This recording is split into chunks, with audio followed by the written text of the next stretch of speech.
Assalamualaikum anak-anak. Waalaikumsalam. Oke, pertemuan kita pada hari ini kita akan membahas gerak parabola.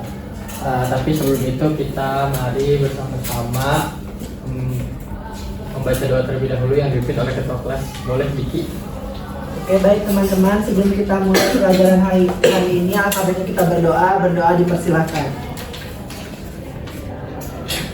Berdoa dicukupkan. Oke, anak-anak, kalian tahu gerak parabola itu gerakannya seperti apa gak? Tahu Pak, tahu. Gerakannya? Gerakannya melingkar, dia punya titik maksimum dan turun di titik minimum. Nah ya bener ya, gerakannya itu dia melingkar, punya titik maksimum, ketinggian, dan titik minimum. Dan juga dia akan jatuh di jarak tertentu. Jadi untuk biar pas lemparan gerak parabola itu perlu ketepatan dalam perhitungan saat melempar bola. Contohnya pemain basket pun juga dia seharusnya perlu memperhitungkan hitungan yang sesuai dalam konsep fisika saat melempar bola ke keranjang. Oke, mari kita tonton dulu video berikut. Contoh soal untuk gerak parabola pada permainan basket adalah sebagai berikut. Sebagai contoh, ada seorang pemain basket dengan jangkauan tangan yaitu 2,5 meter tingginya dari alas sepatu. Dia melakukan tembakan dengan sudut elevasi 53 derajat menuju kepada ring basket.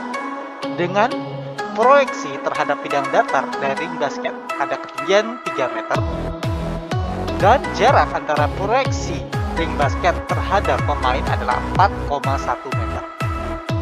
Pertanyaannya adalah, berapa kecepatan awal tembakan pemain basket tersebut dengan simbol V0?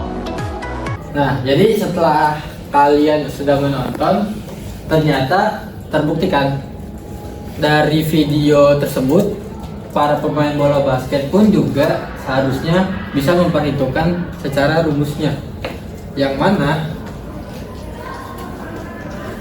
rumus dari pelemparan bola basket itu memanfaatkan energi kinetik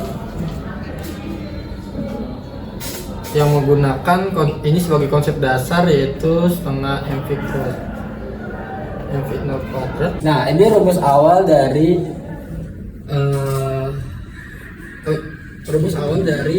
gerak parabola, yang mana nanti hasil akhirnya akan menghasilkan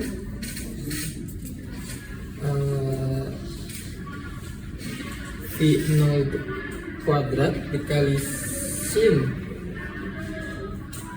2 theta per G. Jadi perlu jarak, ini R itu adalah jarak. Jadi untuk menentukan jarak bola tersebut jatuh, itu kita perlu menghitung kecepatan awal di pangkat 2, lalu menghitung sin dikali sin 2 theta per gravitasi. Oke. Di sini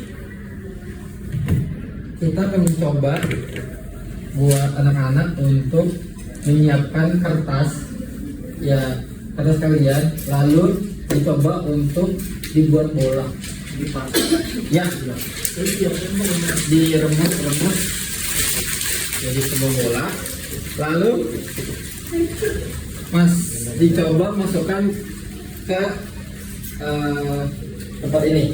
Jadi kalian perlu perhitungan baik-baik, karena dari segi rumus dia harus memperhitungkan kecepatan awal kuadrat, besaran sudutnya, dan kalian juga perlu mempertimbangkan gravitasi yang ada. Jadi semakin dekat saya barisan pertama ini tentunya kan pasti semakin dekat. Jadi kecepatan awalnya pun seharusnya lebih kecil gitu. Semakin dia ke belakang, semakin kecepatan awalnya lebih besar. Oke. Saya di sini dulu ya, biar saya tidak ditimpuk.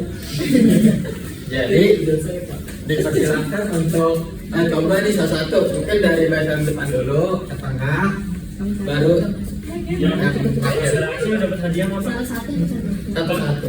Kalau berhasil masuk dapat Ya, hadiah. udah semua. Kalau misalnya berhasil, Tambahin gitu. nanti dapat nilai tambah. Nilai 100 ya, Pak? Dapat nilai tambah, dapat nilai tambah. Ayo. Pengembangannya dari sini, Pak. Iya, dari duduk. Jadi anak-anak semua perlu mempertimbangkan jarak perkiraan posisi kalian dari tempat ini ke posisi duduk kalian.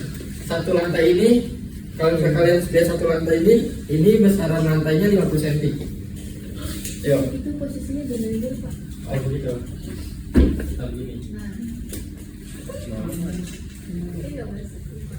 Ya, oh. Oke, langsung ke Wanda dulu.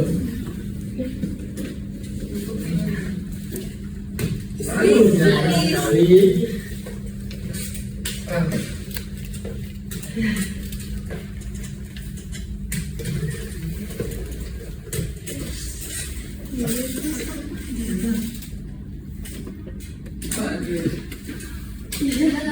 Ayo, boys. Dari masuk ya. Saya akan coba nih, apakah saya bisa? Oh iya, Kak. Ternyata saya pun juga nggak bisa ya. Jadi sebenarnya teman-teman, tadi perlu diperhitungkan sudut. Jadi sudutnya itu harus benar-benar tepat. Sudut yang baik adalah sudut 45 derajat dia, biar pas posisi maksimum dari tempat pelemparannya. Terus juga kecepatannya itu harus di rata-rata 7 meter per second saat melemparnya itu. Jadi kalau misalnya 7 itu seharusnya sih lebih ke ini ya, lebih ke agak cukup bertenaga lah melemparnya, jangan kayak gitu. Karena ini kertas yang hanya beratnya 0,1, mungkin hanya berapa gram aja. Jadi kalau misalnya lemparnya pelan, dia akan mudah tergesek oleh angin gitu, mengenai hambatan udara seperti itu. Tapi tadi saya mengapresiasi kepada Mahda yang sudah sampai di sini ya. Tadi Mahda sudah nyari sekali. Tepuk tangan dulu buat Mahda.